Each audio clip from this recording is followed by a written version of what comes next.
Muito bem, Márcio, obrigado pela presença. A vocês todos, a Nivalda, Chocron, a Mary. É um prazer ter vocês todos aqui conosco. Já já o Marcos Suskind vai entrar e nós vamos conversar com ele. Sempre a gente tem um pouquinho de dificuldade em função da distância de colocar ele para dentro da live, mas ele sempre acaba entrando. Então, eu vou pedir a vocês que tenham um pouco de paciência, porque ele vai entrar aqui e imediatamente eu vou puxá-lo para dentro e eu espero que corra tudo bem na hora que ele aparecer aqui. A conversa de hoje é muito séria, porque, como vocês todos sabem, Israel está sendo pressionado pelo Canadá, que diz que... Ó, Marcos Suskind está aqui. Vamos convidá-lo para entrar aqui para falar comigo. E espero que ele... continuando aqui, eu convidei o Marcos. Vamos aguardar um pouquinho, vou fazer o convite novamente.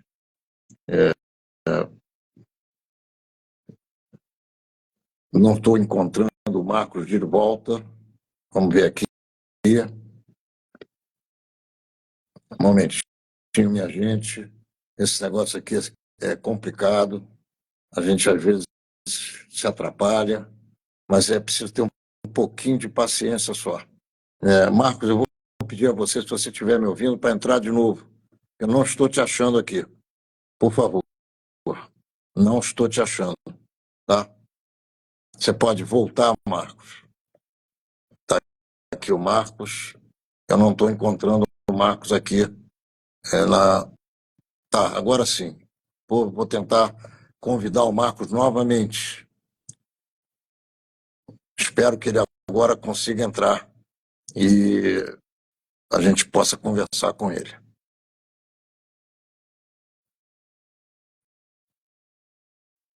Tá aí o Marcos. Meu querido amigo, prazer enorme de falar com você num momento crucial da vida do Estado de Israel, na minha opinião, porque Israel vem sendo atacado pelo Irã através dos aliados do Irã, Hezbollah no norte, Hamas, Jihad Islâmica e todos aqueles grupos terroristas a partir de Gaza, e também pelo Iêmen.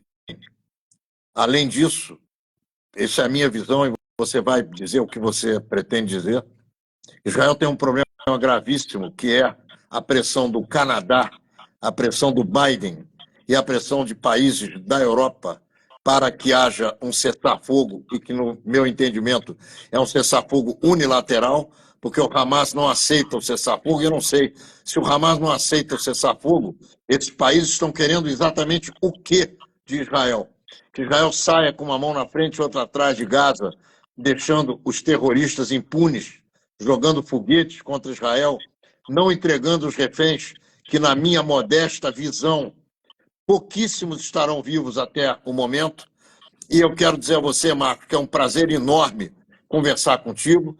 Eu reputo você um dos mais importantes prestadores de serviços na área de comunicação que Israel possui e que o Brasil judaico possui também, além daqueles que não são judeus e que gostam de nós, que se preocupam com Israel e que, mais do que qualquer coisa, querem paz, querem democracia, querem respeito ao ser humano e que estão abismados com tudo que estão vendo. A palavra é tua, meu irmão. Muito obrigado pela presença. Eu que agradeço essas suas palavras.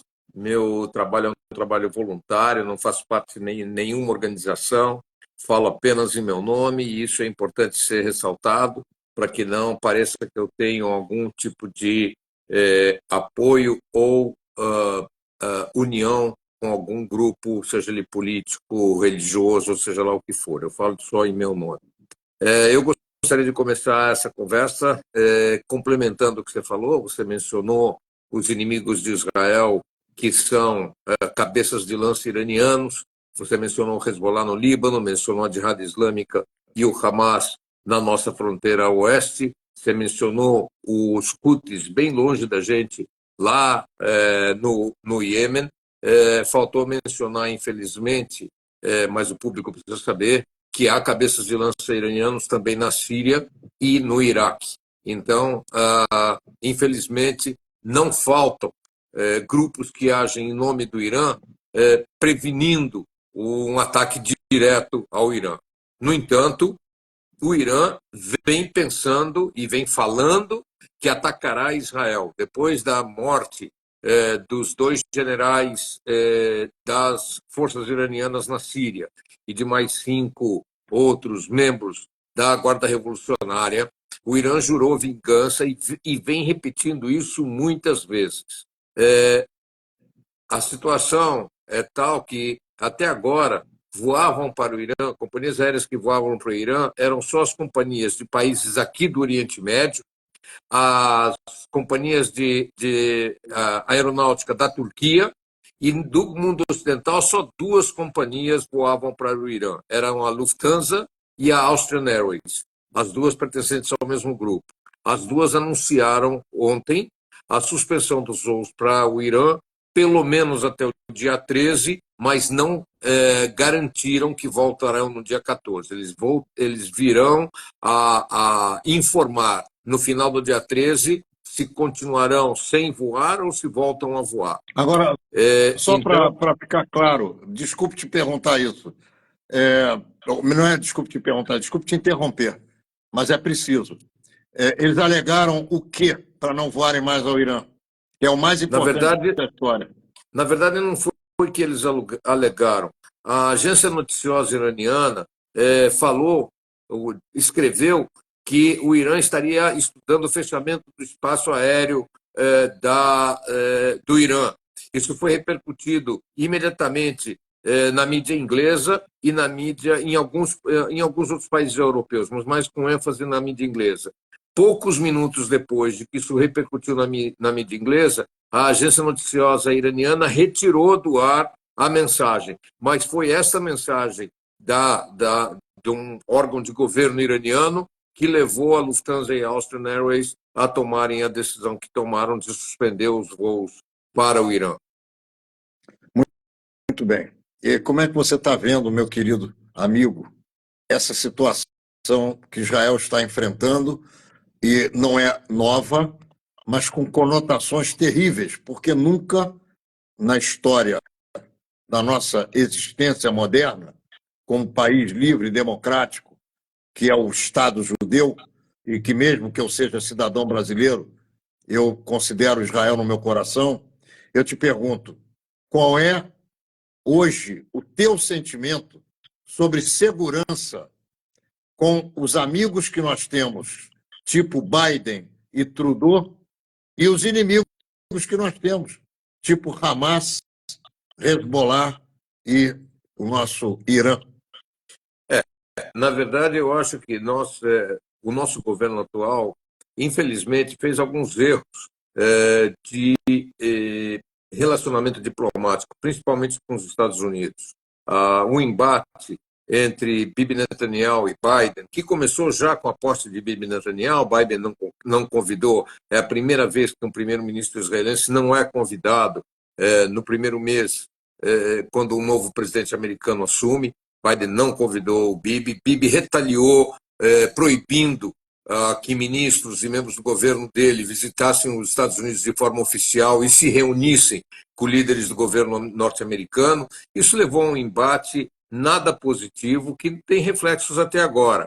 Por exemplo, pela primeira vez, eu acho que é a primeira vez em pelo menos os últimos 50 anos, que os Estados Unidos não vetam uma proposta negativa para Israel dentro do Conselho de Segurança. Isso aconteceu mês passado. Por outro lado, Biden deixou bastante claro que se o Irã atacar Israel e Israel retaliar contra o Irã, as forças norte-americanas se unirão às forças israelenses no contra-ataque ao Irã. Essa declaração é uma declaração forte. Fora isso, o ministro de Estado Blinken, que responde pelo equivalente ao Ministério do Exterior, que nos Estados Unidos não existe, né?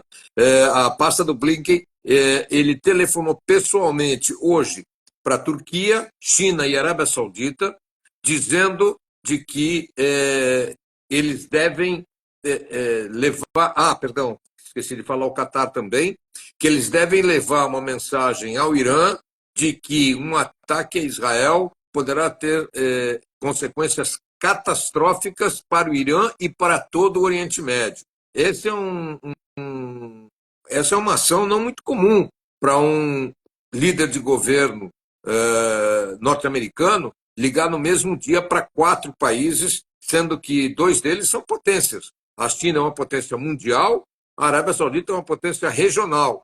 E a Turquia e o Catar não são desprezíveis também na sua força bélica. Afinal de contas, a Turquia vem enfrentando os curdos há muitos anos. Pois não? Se eu aprendi a ler o que essa gente faz com o mínimo de experiência política que eu tenho, se ele, secretário de Estado ligado às relações exteriores, telefona pessoalmente para esses países que são, de uma certa maneira, fazem negócio, mas são ideologicamente antagônicos e que se espera que estejam ao lado do Irã num possível embate com Israel, é porque provavelmente o serviço secreto israelense, se é que se pode hoje ter confiança nesse serviço, e o americano devem ter localizado alguma coisa com relação ao Irã. Qual é a tua opinião?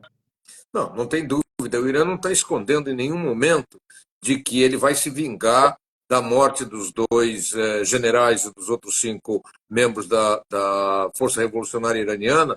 Ele em nenhum momento escondeu. A questão é como é que ele vai se vingar. Existem, analisa-se algumas possibilidades diferentes. Vamos tentar analisar cada uma delas. A primeira e a mais factível é usar um desses cabeças de lança que eu mencionei e que você mencionou antes de mim ainda, né? Hezbollah, Hamas, Jihad Islâmica, as forças pró-iranianas na Síria e no Iraque e os Houthis, que são todos eles braços iranianos fora do Irã, utilizar estes grupos para um ataque a Israel, individualmente ou em conjunto. Essa é a primeira possibilidade e a mais factível. Por que a mais factível? Porque não levaria a uma retaliação israelense em solo iraniano. A segunda, que também preveniria um ataque israelense a solo iraniano, é utilizar membros simpáticos ao Irã ou até financiados pelo Irã para atacarem delegações israelenses e representações israelenses no exterior, embaixadas, consulados, ou, Deus nos livre, instituições judaicas, sinagogas, escolas, clubes, etc. Esta segunda opção é menos provável do que a primeira por uma razão muito simples. Os países onde eles agissem provavelmente cortariam relações com o Irã. Nós não tivemos isso na Argentina, que não cortou relações com o Irã, mas na época o governo... Todo mundo sabe que o presidente Menem estava envolvido até com o recebimento de recursos e acabou o filho dele pagando o pato.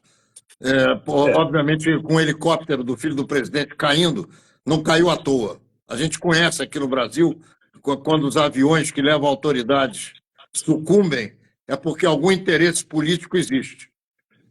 Bom, o Menem, não sei se o seu público sabe, na Argentina, até Menem, você só podia ser presidente se você é católico. Você não podia ser presidente se não fosse membro da Igreja Católica.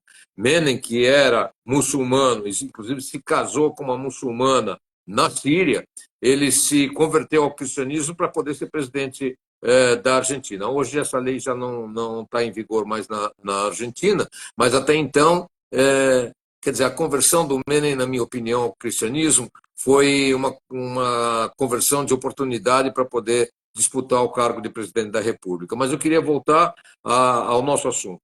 Se o Irã ataca na Inglaterra, na Itália, na Alemanha, no Canadá, ele corre o risco de um isolamento frente a este país e aos aliados deste país. Então, é uma possibilidade, mas é uma possibilidade um pouco menor do que a possibilidade de usar os cabeças de lança. A terceira possibilidade é um ataque direto do solo iraniano, mas um ataque direto do solo iraniano será retaliado por Israel de forma violentíssima. Aliás, todas as autoridades israelenses, tanto as políticas como as militares, estão afirmando e reafirmando que estamos preparados para enfrentar esse risco e para retaliar de forma que o Irã desconhece. O nosso ministro o equivalente Defesa. ao ministro da Guerra no Brasil, em Israel não existe ministro da Guerra, que é ministro da Defesa. O ministro da Defesa israelense disse que Israel tem uma bomba nova que afetaria todo o sistema eletrônico no Irã. Isso significa que foguetes não funcionariam, internet não funcionaria, GPS não funcionaria, mas não funciona hospital, não funcionaria posto de gasolina, não funcionaria rádio, não funcionaria TV, não funcionaria nada que utiliza recursos eletrônicos. A ser verdade o que o nosso ministro da Defesa falou, eu, se fosse membro do governo iraniano, colocaria minhas barbas de molho há muito tempo. Olha só, são 6 meses e alguns dias desde 7 de outubro. Eu queria pedir a você que fizesse um retrospecto sentimental e factual de tudo que você viu aí. Você acordou no dia 7 de outubro, pode começar. Bom, dia 7 de outubro, acordei, como todo o país acordou, com as sirenes tocando e com eu e minha esposa na certeza de que estava havendo algum problema, porque normalmente as sirenes tocam por menos de 1 minuto e te dão o tempo para você ir para o abrigo.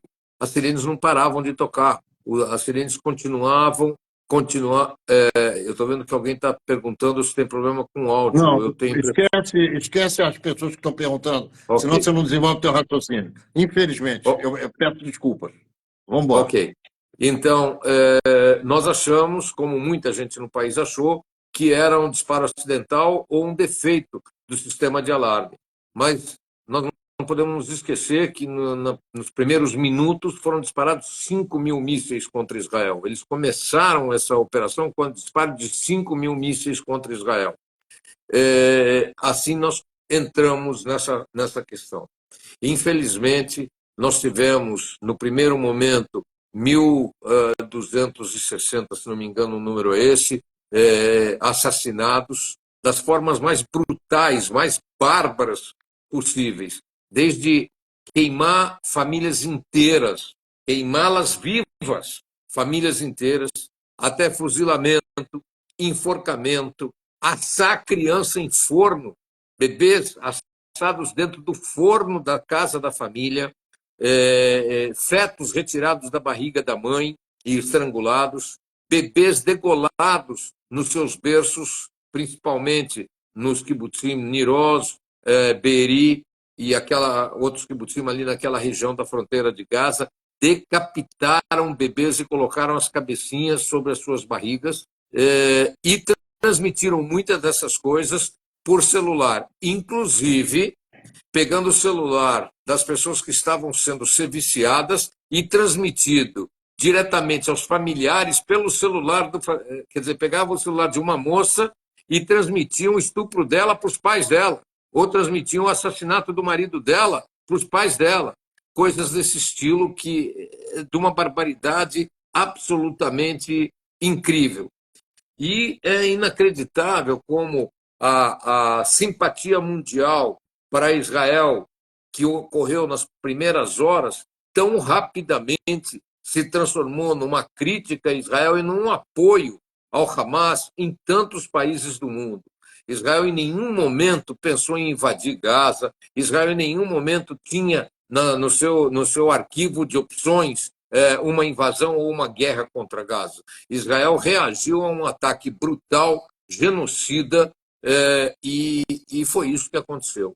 Neste embate, nós já perdemos 600 dos nossos melhores jovens, infelizmente.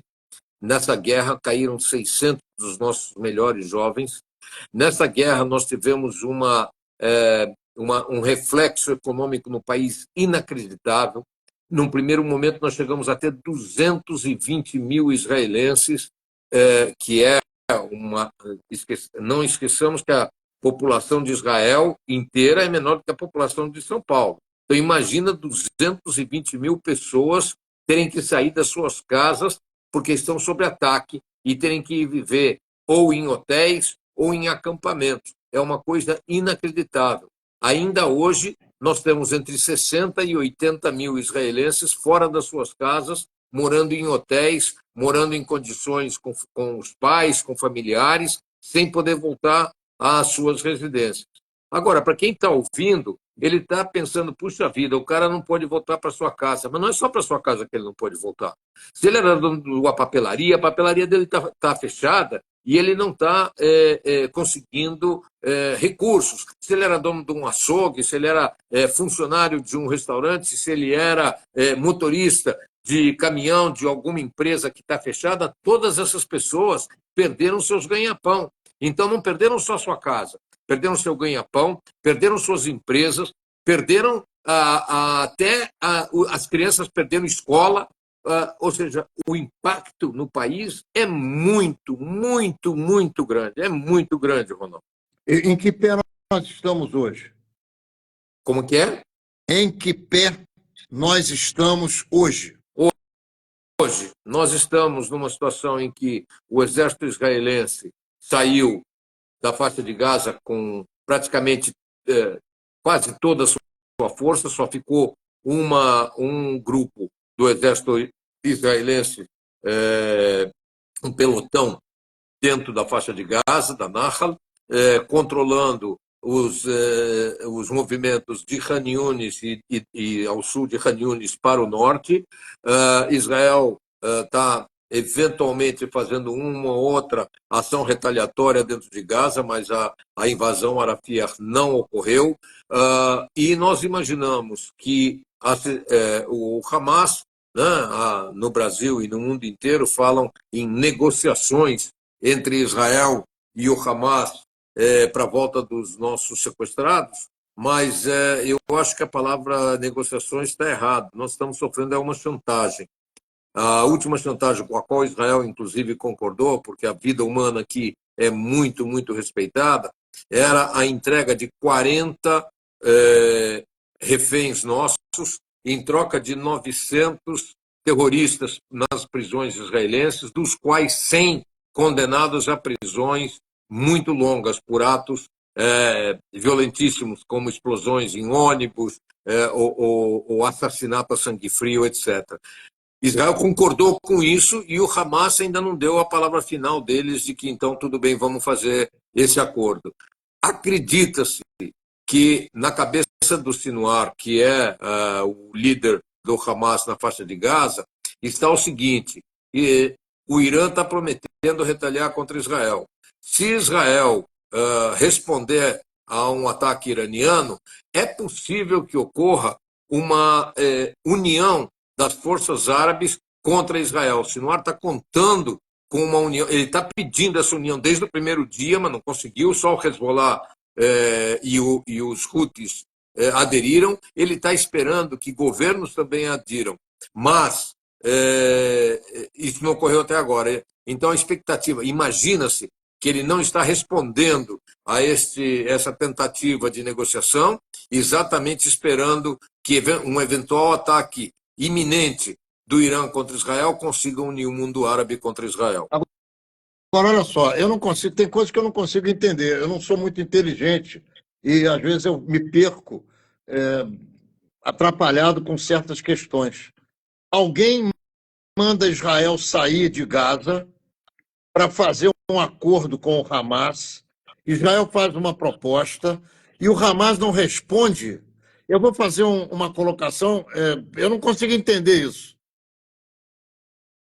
Olha, eu acho que pouca gente consegue entender isso, mas nós temos que entender uma coisa: Israel é um país pequeno, com capacidade produtiva muito pequena. Nós aqui somos desenvolvedores de tecnologia, mas não somos produtores de tecnologia.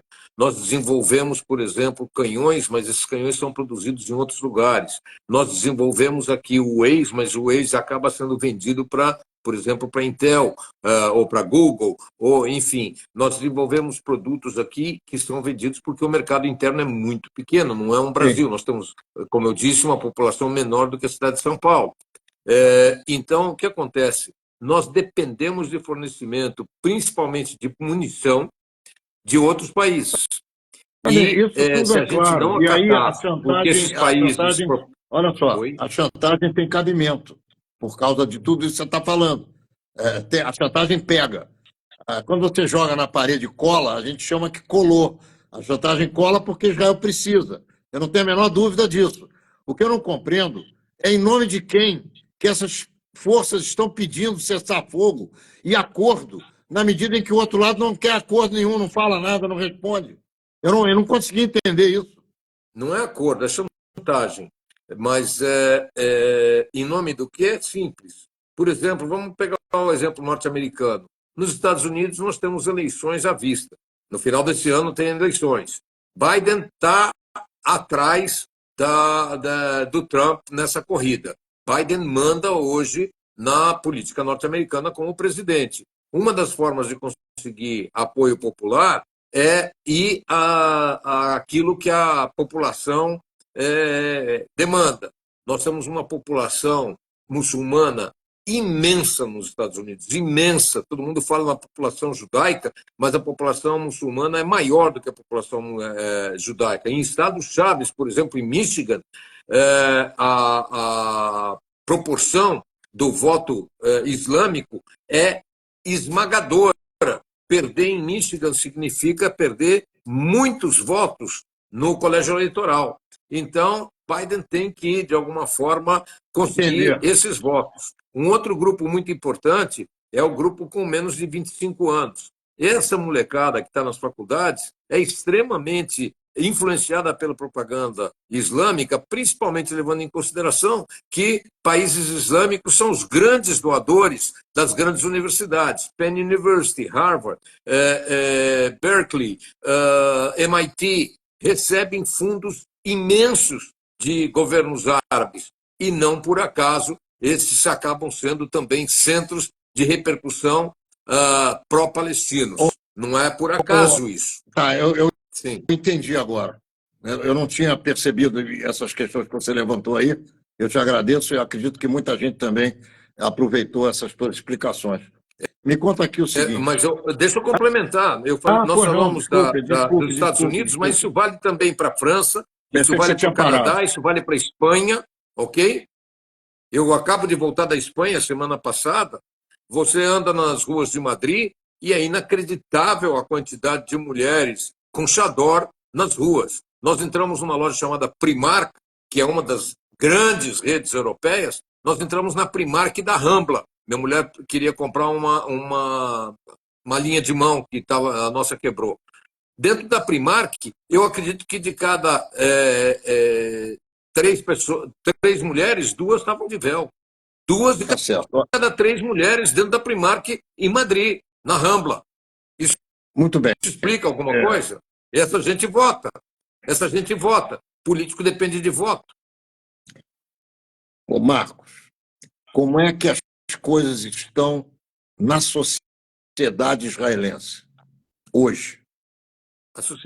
A sociedade israelense está extremamente dividida. Nós temos aqui, por um lado, um inimigo externo, que é o Hamas e a Jihad Islâmica, os grupos. Nós não temos inimizades ou não temos guerra contra palestinos, é contra os grupos terroristas que se apossaram dos palestinos. Então, isso no fronte externo. No fronte interno, nós temos uma divisão tremenda entre apoiadores e não apoiadores antagonistas ao Bibi Netanyahu e a essa coalizão. A coalizão atual inclui Bibi Netanyahu, com um partido de centro-direita, mas inclui partidos de extrema-direita radicais, como o partido do Ben-Gvir, o Otzma Yehudit, como o partido do Smotrich, e também os ultra-ortodoxos, tanto do Shas como da Yahudut Torá. Então, nós temos grupos extremistas do ponto de vista religioso e extremistas do ponto de vista político na aliança com Bibi Netanyahu. Mas a maioria do país hoje se nega a aceitar algumas imposições desses grupos extremistas. E o país está muito dividido, está muito dividido. Então, nós temos a divisão interna e a divisão externa. E aqui cabe um lembrete. No ano 70, os romanos conquistaram Jerusalém e destruíram o templo por causa das cisões internas entre os judeus.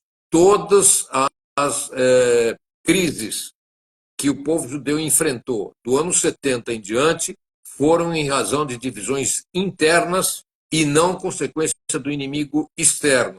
O inimigo externo só conseguiu a vitória porque internamente nós estávamos desunidos em todas as vezes em que nós somos subjugados. O meu medo, e não é pequeno esse meu medo, é que esta divisão que nós estamos vivendo no momento venha a favorecer nossos inimigos. Me conta quanto os números que o Hamas divulga, na minha avaliação, não servem a qualquer tipo de análise.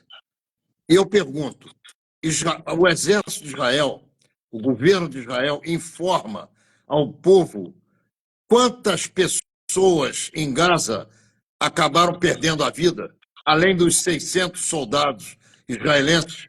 Eles dizem que perderam milhões e milhões de crianças, quando, na verdade, 2,5 milhões são o número total de habitantes de Gaza. Então, o nosso presidente Lula, ele fala em 12 milhões de crianças. Então, eu pergunto a você, quantos bilhões de crianças Israel matou nessa guerra de Gaza? Olha, para começar, se somar todas as crianças da faixa de Gaza, mais todas as crianças da Judéia e Samária, que está sob o governo da autoridade palestina, que é inimiga figadal do Hamas, e mais todas as crianças de Israel, ainda não se chega à metade do número que o Lula falou. Mas o Lula, levar a sério, desculpe, número do Lula, eu acho que ele estudou matemática em alguma galáxia externa, porque também, né, uma vez ele não falou na França que 30 milhões de crianças brasileiras moram nas ruas? Sabe, número para sair da boca do Lula Sim, é a mas eu mesma queria coisa ouvir que o as número que sai ideias da estão boca saindo de Israel. da Existe número cabeça da que Dilma. sai da boca de Israel com relação ao número de mortos civis em Gaza? Nós não temos essa contabilidade. Esses números vêm do Hamas e esses números muito provavelmente estão tremendamente inflados. Por exemplo, o chefe da área de estatística do Hamas foi aprisionado há 2 semanas atrás naquela incursão que Israel fez no Hospital Shifa. Para que aqueles ouvintes que não conhecem a história, eu acho que vale a pena mencionar, Israel saiu do Hospital Shifa e devolveu o Hospital Shifa para a utilização dos palestinos. 3 dias depois que Israel saiu, nós não sabíamos disso, nós viemos a saber mais tarde, o Hamas se reagrupou dentro do Hospital Shifa. Quando Israel recebeu essa informação, Israel cercou o hospital, ofereceu a rendição aos membros do Hamas que estavam lá dentro, eles não se renderam, ao contrário, abriram fogo, Israel precisou invadir o hospital, não feriu nenhum único médico, não feriu nenhum único funcionário e não feriu nenhum único paciente no hospital. Mas matou 200 terroristas e prendeu 900 pessoas, das quais 500 são membros do Hamas. No interrogatório desses 500, entre outros, estava, como eu disse, o chefe da estatística do Hamas.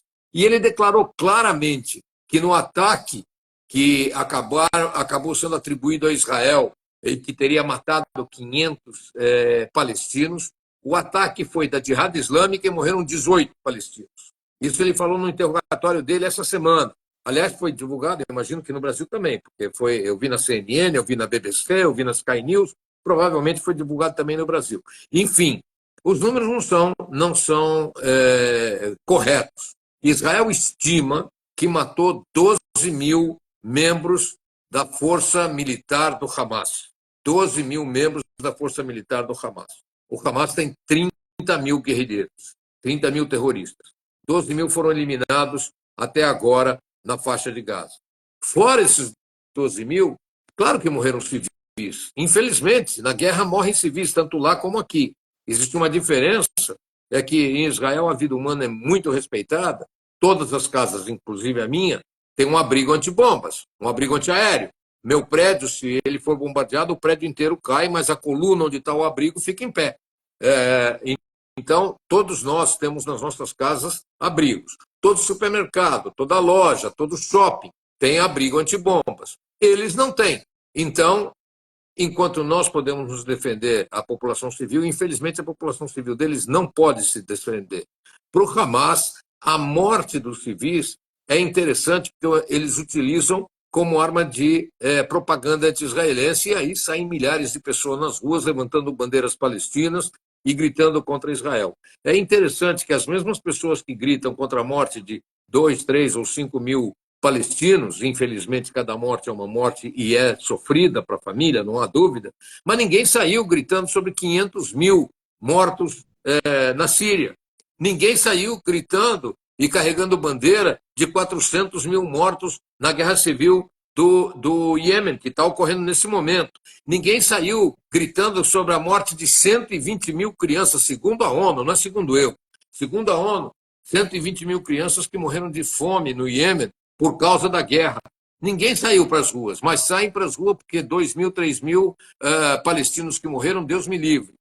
Essa seletividade da dor é algo constrangedor. Eu recebi por acaso, Ronaldo, um estudo interessantíssimo feito pela Universidade de Cambridge sobre mortes violentas de árabes nos conflitos do Oriente Médio. 99,3% dos árabes que morreram em conflitos foram mortos por outros árabes. Só 0,7% foram mortos em conflitos com Israel. No entanto, você ouviu alguém reclamar das mortes na Líbia, das mortes na Somália, das mortes no Iêmen, das mortes na Síria, na guerra civil do Líbano? Não. Ninguém saiu com bandeira, mas com a bandeira da Palestina todo mundo sai. Vamos voltar para 1970 e vamos lembrar do Setembro Negro, como o rei Hussein matou e dizimou os palestinos na Jordânia. A gente sabe disso. Eu quero perguntar a você algo que eu considero interessante, porque é um problema a mais. A Cisjordânia, que eu chamo de Judéia e Samária, ela praticamente foi devolvida à autoridade palestina, que é quem está comandando a vida naquela localidade, nas regiões que estão densamente populadas por árabes. Hoje, a gente tem notícia de que o Hamas, e não a autoridade palestina, está atuando dentro dessa área. O que você tem a nos dizer a respeito disso? É verdade. O Hamas, hoje, tem mais apoio na região controlada pela autoridade palestina do que na faixa de Gaza. Os últimos levantamentos mostram que 53% dos habitantes da faixa de Gaza querem um governo do Hamas. Mas na Cisjordânia, o número chega quase a 83%, pouquinho mais de 82%. Ou seja, a força do Hamas dentro da faixa de Gaza, dentro da autoridade palestina, é muito maior. Eu não sei se o ouvinte sabe, mas a Palestina ela é composta do que você chama de Cisjordânia, o que outros chamam de Judéia e Samária, outros chamam de Margem Ocidental, é tudo a mesma coisa, quer dizer, Margem Ocidental, Cisjordânia, Judéia e Samária, é tudo nomes diferentes para o mesmo local. Essa área é governada pela autoridade palestina. A faixa de Gaza é governada pelo Hamas, que, numa guerra civil contra a autoridade palestina, expulsou a autoridade palestina.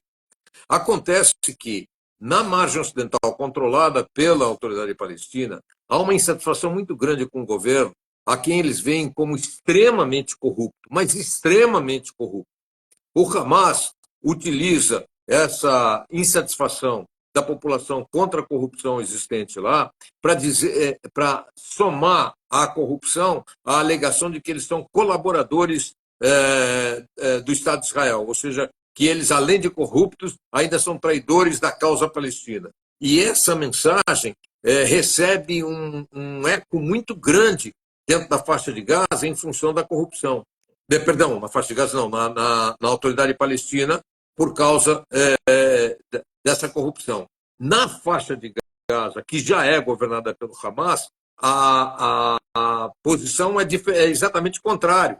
Eles estão insatisfeitos porque eles veem o Hamas como um grupo interessado na conquista e destruição de Israel e não no bem-estar da sua própria população. Então, na faixa de Gaza, que já é governada pelo Hamas, a insatisfação com o Hamas é muito maior do que na Cisjordânia.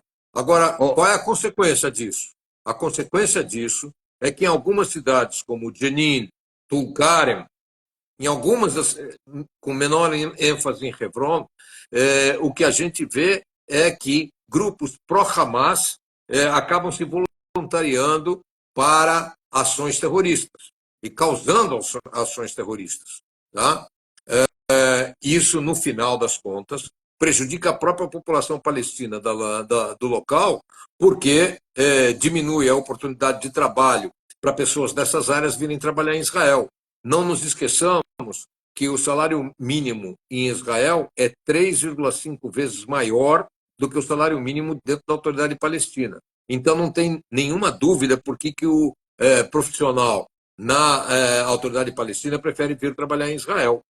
Agora, desde o dia 7 de outubro, infelizmente, não está permitido, com raríssimas exceções, aqui pessoal tanto de Gaza como da Cisjordânia venha trabalhar em Israel. Tá. Existe uma questão aqui que é absolutamente fundamental.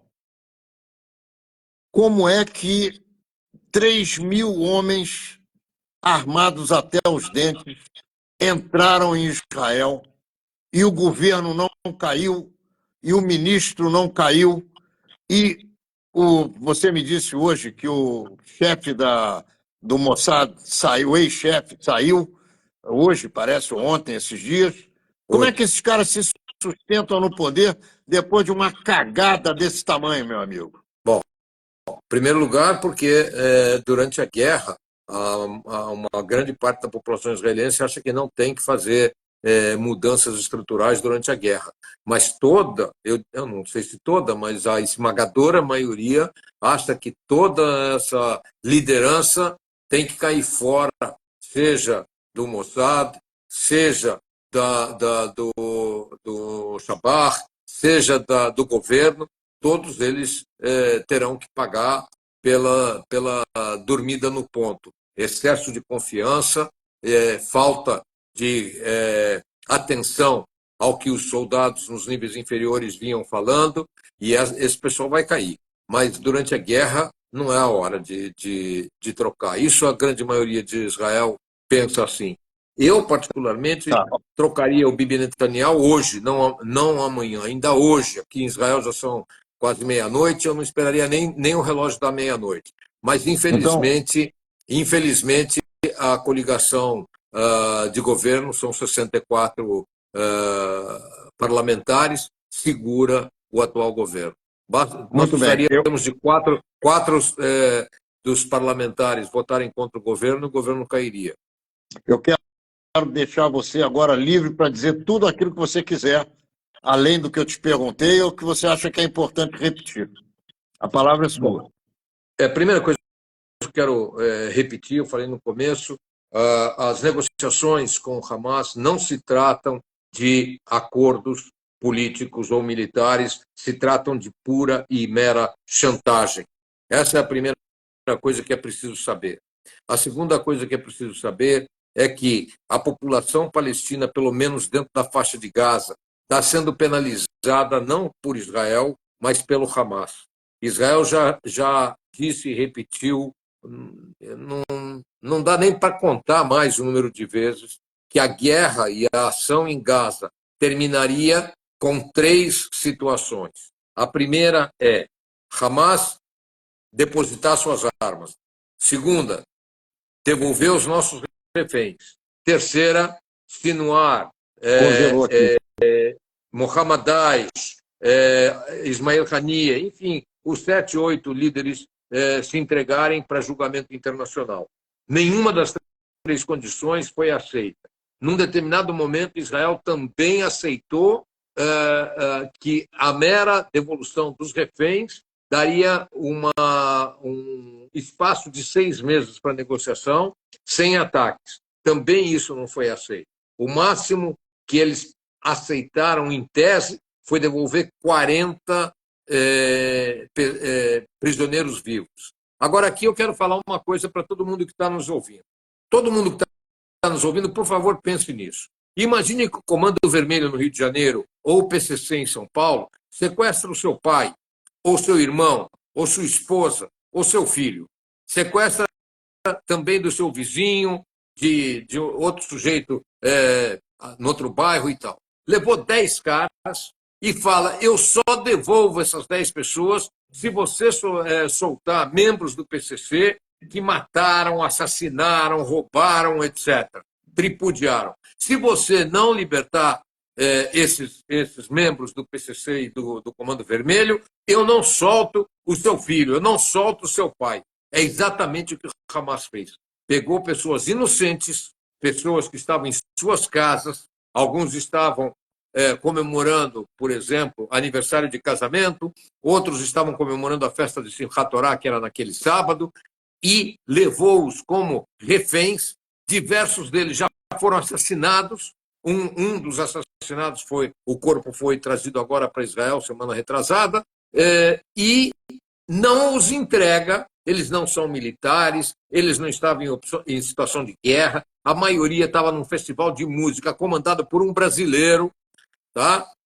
E não os soltam enquanto Israel não soltar 900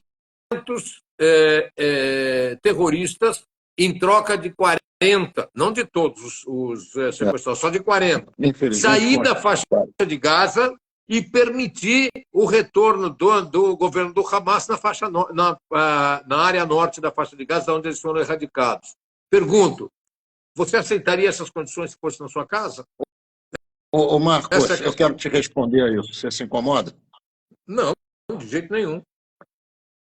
Não, para um Estado, e eu entendo a cabeça do Estado de Israel, já conheço bem, um Estado não tem que se preocupar individualmente com os cidadãos, tem que se preocupar com o coletivo. Se eu fosse o Bibi, ou qualquer um primeiro-ministro de Israel, que eu não sou, mas eu aqui no Brasil sou mais um técnico de futebol, dentre os 200 milhões de habitantes que são técnicos de futebol, eu também posso dar um pitaco para você, que você fez uma pergunta, eu vou te responder. Para cada refém que eles levaram, eu mandaria 5 corpos para eles, dos que estão da cadeia de Israel. E isso é que eu faria. Então, o mundo não gostou. Se você fizer isso, olha só, você vai ter o mundo inteiro. Ronaldo, se você fizer isso, você vai ter o mundo inteiro marchando contra Israel, fazendo o que fizeram na Irlanda nesta semana, Ronaldo. Nesta semana. Ô Marcos, a pior coisa para mim é entrar em polêmica com você. Eu não quero fazer isso. Não é polêmica, é esclarecimento. Eu quero só me lembrar do Yuda Nerat. Essa semana me ouve um minuto, por favor. Ouve. O Yuda Nerat, que entregava judeus para os nazistas, imaginando que iam salvar uma quantidade maior de judeus, a gente conhece o resultado. Quando Gilad Shalit foi sequestrado, dormindo dentro de um tanque, com um fuzil na mão, sem dar um tiro, e ele foi trocado por 1.027 palestinos com sangue nas mãos, ali, na minha opinião, Israel entrou pelo cano e está pagando por isso hoje. Eu não daria um palestino de volta para eles. Eles já mataram os reféns, não tem mais refém vivo. Por isso é que eles não respondem. Essa é a minha opinião. Bom, nós não temos essa informação e aqui em Israel cada vida é importante. Agora, se a gente fizesse isso que você falou, de mandar 5 corpos, 2 corpos, 50 corpos para cada refém para Gaza, isso seria a maior arma de propaganda para o Hamas. Isso daqui. Mas vem cá, eles não precisam dessa arma de propaganda, eles já usam. Tudo contra Israel eles usam. Isso é o sonho dourado do Hamas. Ronaldo, deixa eu te contar o que aconteceu na Irlanda essa semana, porque é importante. Tá? Grupos de irlandeses que não são palestinos, não são árabes, são cidadãos, filhos, netos, bisnetos, tataranetos de irlandeses, radicados, Cristãos, com raízes, cristãos, entraram cristãos, cristãos. em super... Um minutinho. Entraram em supermercados, jogaram no chão todos os produtos A israelenses, gente sabe quebraram as disso. prateleiras que tinham produtos israelenses e estão forçando o governo da Irlanda a apoiar as menções da África do Sul contra Israel. Isso sem a gente matar ninguém Não, vai ser sempre assim. intencionalmente. Agora, Talvez imagina se matar matando alguém, eles vão intencionalmente, Ronaldo. respeitar. Está faltando isso. Está faltando isso. Olha só, grupos cristãos de irlandeses. Isso também precisa registrar aí. Olha só, Sim. Marcos, a palavra é tua. A gente fez um bate-papo maravilhoso. Você não é obrigado a concordar comigo, nem eu com você. Enquanto Israel quiser ser mais realista do que o rei, vai continuar entrando pelo cano, na minha opinião. Então, a palavra é sua. Você agora defenda e fale tudo que você precisa. Eu te amo. Acho que você é um cara espetacular. Faz um Obrigado. serviço para os judeus que não tem preço, ainda que você seja voluntário. E eu também. Você é um cara espetacular e eu espero brevemente, provavelmente, se não nesse mês, no próximo, estar aí com você. Se Deus quiser, eu te agradeço as suas palavras. Não sei se eu as mereço, mas Merece agradeço. sim. A minha mensagem final é o seguinte: Israel é um país pautado pela ética.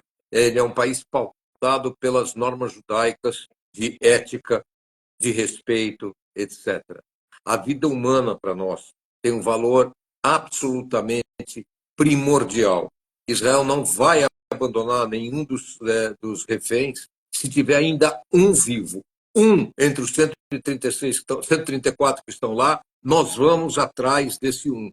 Nós não vamos fazer nenhuma ação que possa, Deus me livre, colocar em risco mais do que já estão. Nós sabemos que as mulheres que estão lá estão sendo violadas. Hoje teve um movimento aqui em Tel Aviv, onde 70 mulheres vestiram roupa de prisioneira e colocaram travesseiros na barriga como se estivessem grávidas. Por que isso? Porque elas imaginam que as reféns estejam grávidas depois de estarem sendo continuamente estupradas pelos guerrilheiros E não é terroristas do por um Hamas. só de cada vez, não. Não é por um só de cada Infelizmente, vez, não. São infelizmente. vários. Então, o que acontece? Nós pautamos pela ética. Nós não vamos matar um prisioneiro palestino que está julgado nas cortes israelenses, de acordo com a lei, teve direito pleno de defesa. Graças à defesa, alguns deles saíram livres. Graças à defesa, alguns deles têm penas reduzidas, etc., porque aqui é um país de lei. E um país de lei não vai contra a lei internacionalmente, por mais que a propaganda árabe fale em genocídio, apartheid e qualquer outra bobagem como essa. Então, essa questão de matar prisioneiros palestinos para devolvê-los como corpos não aconteceu, não acontece e não acontecerá, porque vai contra a ética judaica. E a ética judaica é importantíssima num país judeu. Então, nós temos que entender que nós temos uma guerra de um país organizado, com leis, com ética, com padrões, com normas, contra um grupo terrorista que não tem nada disso, ocupou todos os hospitais na faixa de Gaza com seus terroristas, atira de dentro de escolas, atira de dentro de bibliotecas, atira de dentro de hospitais, de clínicas, etc. Não usam uniforme para não serem identificados, ao contrário das leis de guerra que obrigam militares a usarem uniformes. Infelizmente, é contra eles que nós estamos lutando. E se o mundo pensa que a luta é uma luta só de Israel, o mundo está enganado. Porque se Israel cair, o mundo cristão vai atrás. Podem ter certeza. Marcos, só para terminar aqui, uma última questão. se Israel sai de Gaza com 95% do exército, que foi o que você falou mais ou menos, como é que volta para lá? Não, Só o chefe do para Estado-Maior terminar falou. a pergunta, Ele quanto falou tempo você que acha que vai demorar para o Hamas começar a jogar foguete para dentro de Israel de novo? Não, ele está jogando. Continua Quando ele pode, jogando. ele joga. Ah. Essa semana ele jogou 4 foguetes de dentro de um acampamento humanitário. De dentro de um acampamento humanitário. Ou seja, se Israel retaliar, vão morrer civis. Tá? Então, os foguetes que ainda estão na mão deles, eles vão tentar fazer uso como estão tentando fazer uso. Agora, eu me perdi no que eu ia te responder sobre a tua última pergunta. Enfim, sim, sobre a saída das forças. O chefe do Estado-Maior de Israel declarou que a saída das forças não é um abandono da faixa de Gaza, é para os soldados descansarem, recolocarem suas forças, os veículos militares passarem por inspeção, manutenção, etc., antes do possível ataque à Rafah. Esse pessoal não foi desmobilizado, eles estão numa interrupção tática. Nada mais do que isso. Isso Então está declarado, vamos combinar uma coisa aqui. pelos militares como pelo corpo político de Israel. Olha só, eu quero te agradecer, te deixar um beijo para você, para a tua família inteira, e quero combinar contigo que, caso haja essa invasão de Rafah, que é a invasão do sul de Gaza, com provavelmente o ataque do exército de Israel ao que sobra dos palestinos terroristas, a gente volta para bater esse papo.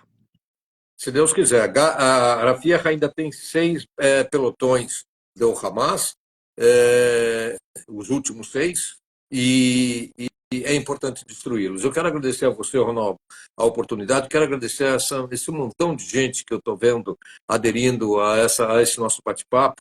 Para mim é muito importante saber que esse pessoal nos assiste, me dá a oportunidade de trazer a minha versão.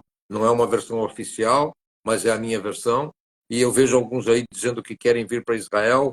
Todas as companhias aéreas, ou todas não, mas 90% das companhias aéreas já voltaram a voar. Vocês estão muito bem-vindos. E, se Deus quiser, espero que aqueles que falam que pretendem vir para cá realizem esse sonho, porque para nós é importante receber vocês. Um beijo para você e para vocês todos que nos assistiram. Muito obrigado. Um beijo, Marcos. Fica com Deus.